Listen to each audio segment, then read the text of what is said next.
Video হবে না।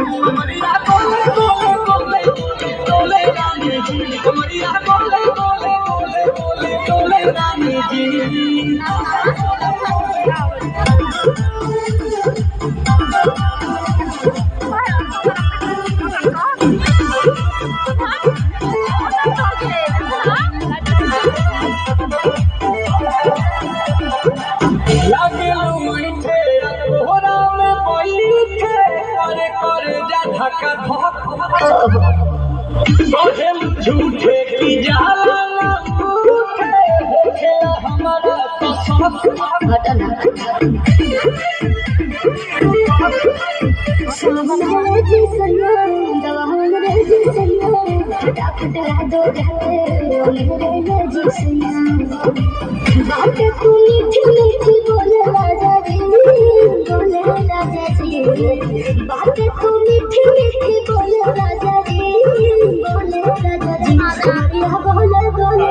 कमरिया बोले बोले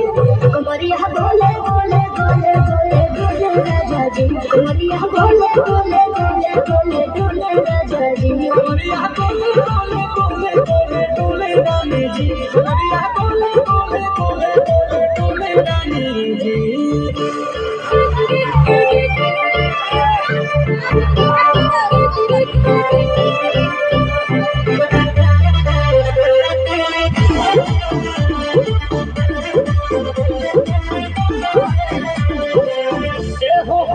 इशारों के बिना सीना से जलवा के सौस होला रानी गरम जवानी पानी पिए लुगट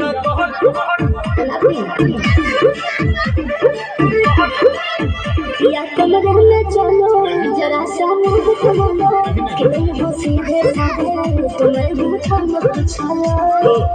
आओ बाबा होले होले राजा जी होले राजा जी आओ बाबा होले होले राजा जी होले राजा जी कमरिया बोले बोले कमरिया बोले बोले कमरिया बोले बोले बोले बोले बोले राजा जी कमरिया बोले बोले बोले बोले बोले राजा जी कमरिया बोले बोले बोले बोले बोले रानी जी कमरिया बोले बोले बोले बोले बोले रानी जी কেন হবে কি?